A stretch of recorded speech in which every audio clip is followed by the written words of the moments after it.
Yo, what is up guys? Delboy here, aka Blue Collar Sports TV. Hopefully you guys are doing well. If you're new here, smash that like, hit subscribe, all of that good stuff. So Dmitry Bivol successfully defends his WBA light heavyweight title by comprehensively outboxing the much bigger Gilberto Ramirez.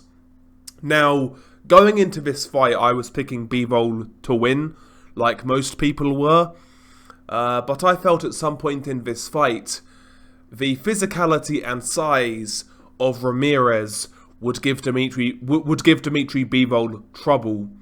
However, that really wasn't the case in this fight. This was a walk in the park, on a summer's day, as Chris Eubanks Jr. would say, for Dmitry Bivol.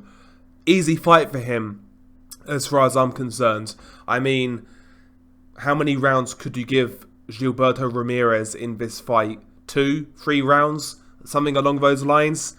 Very easy fight for the most part. The first sort of 3 to 4 rounds were relatively competitive. First round was a semi-feeling out round, but both guys were active with their lead hands. Both guys landed a few jabs here and there, but in my opinion, Dmitry Bivol was far more active with his jab, and he landed a couple of really good straight right hands in round 1. But you know, Ramirez was competitive in the first round. The second round was one of Ramirez's best rounds of a fight.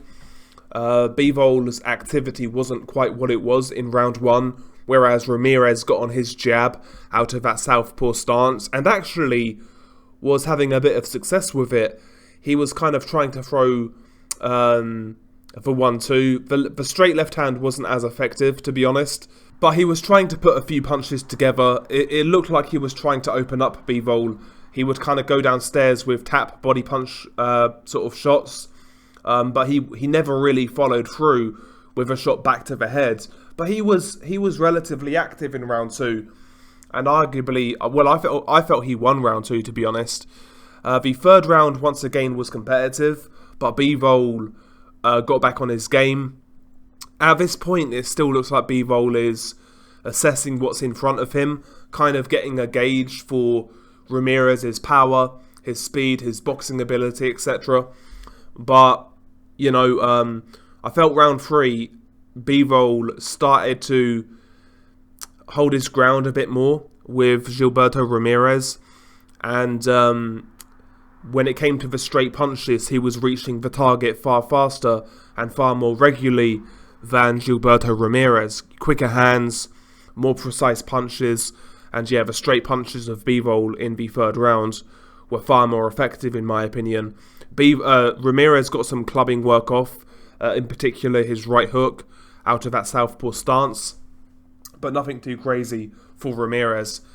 And honestly, after the third round, it was basically all Dmitry Bivol. But the interesting thing was, despite Ramirez being so much bigger, and he looked huge in this fight, and I wonder, was he a bit overblown here? Was he too pumped up? Because at times it looked like he was pushing on his punches. He looked really lethargic, really slow. To me, it wasn't the Ramirez I saw a few years ago at 168. Just no dynamism to his game, you know, not dynamic at all. Again, pushing punches, as I said, very not even workmanlike, but very basic in his approach, slow, etc. And Bivol really took over round 4 onwards, strafing Gilberto Ramirez with 1-2, 1-2 combinations. In fact, the interesting thing was he started to actually take center ring, and he was actually pushing Ramirez back for a lot of the time. Round 4 onwards, he was pushing Ramirez back behind his jab, his high guard, his straight punches, and he was completely outboxing Ramirez on the front foot.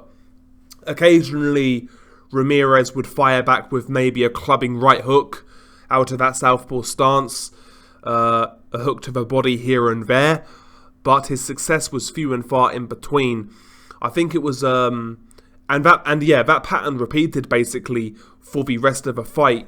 There were times, though, where Dmitry Bivol really opened up and got a little bit aggressive, where he would throw 4 or 5 punch combinations, maybe the 1-2, 1-2, which ended then with a left hook kind of thing.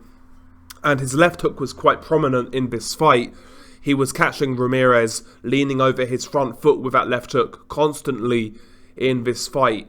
Like a short type of left hook, you know. But it was a really good shot. And I'll tell you this now, right? If Bivol showed the aggressiveness, that he showed in this fight in the second half, if he showed that aggressiveness against Canelo, he might have stopped Canelo, because I felt in that fight Canelo was a sitting duck after round 7. He was completely gassed, to be honest. And Bivol never really went through the gears. However, in this fight he did. And on a couple of occasions, Gilberto Ramirez was actually buzzed. Not seriously hurt, but he was buzzed. And yeah, really impressive boxing by Bivol. Round 10 was the only round where he took off. He really didn't do anything in round 10. And Ramirez basically stole that round because of that. Ramirez was more active with his lead hands. You know, threw some clubbing shots, right hooks, etc. He won round 10, I would say. But yeah, after round 10, it was clear that Bivol just took it off as a breather, and he closed the fight out really strongly. If you were to watch the last 2 rounds, you would think that Bivol was the guy who was behind and needed to win those rounds. However, no, Bivol was way ahead, and he was trying to put a exclamation point on the victory. You know, really trying to go through the gears. Even in round 12, he was doing the same thing. And it was those the straight punch combinations for Bivol in this fight, for 1-2-1, for 1-2, 1-2, etc. The left hook as well. The left hook in this fight was really effective for Bivol, not only at the end of combinations, but he was throwing a good check left hook as well. The in and out movement of Bivol, Ramirez could never contend with, and ultimately Ramirez got utterly outboxed in this fight. I mean, 2 rounds, I would struggle really. Maybe 3 rounds if you're being super generous, but any more than that is ludicrous as far as I'm concerned. Absolutely ludicrous. And yeah, a routine victory for Dmitry Bivol. Routine victory, that's how I would describe it. And yeah, we'll see what happens next. We all know what needs to happen, right? We all know what needs to happen. Dmitry Bivol versus Artur Beterbiev in 2023. That is the fight.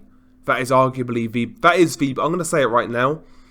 That is the best fight in boxing. That is the fight in which I would be looking forward to most. If I could make any fight right now with a click of a button, it would be that fight. 2 contrasting styles, 2 consummate professionals, unbeaten guys, extremely skilled, pound for pound level talents. That is the fight. Dmitry Bivol versus Artur Beterbiev. Will the promoters let that happen? More than likely no, because, you know, there's no flashy lights or flashing lights attached to that fight. You know, it's not 2 Americans or 2 Brits, let's just be honest. But in reality, it is one of the best fights in boxing. But, you know, Anthony Yarde's going to get his shot at Artur Beterbiev in January. And maybe Canelo is going to be sniffing around to try and get a rematch against Dmitry Bivol. Ideally, we see the Yarde versus Beterbiev fight. I'd imagine Beterbiev wins that fight. And then from there, we need Beterbiev versus Dmitry Bivol. That is what we need, because I think both guys are up for it. I really do. It's just whether the promotional entities involved allow that fight to happen. Basically, that's what it's all about now. So yeah, fingers crossed that fight happens. Believe it or not, I would still be leaning towards Artur Beterbiev. He's not going to be standing there like a spare prick at a wedding, like Ramirez was. You know, he's gonna be applying that pressure, and Bivol will feel it, no doubt about it. But it's a hard fight for Beterbiev, you know. Bivol is a very, very, very tricky proposition for him. Power versus finesse, you know? Power versus finesse. That's what that fight is. Will Artur Beterbiev's brute force and violence discourage Dmitry Bivol's wonderful rhythm in which he fights with? Hopefully we see. Hopefully we see, and hopefully we're not waiting for too long, because Beterbiev is, 36, 37 years old? Fingers crossed boxing does the right thing. We shall see. But congrats to Dmitry Bivol. As for Ramirez, who the fuck knows where he goes from here, because he was awful. But yeah, share your thoughts below. Been your guy Delboy. Peace.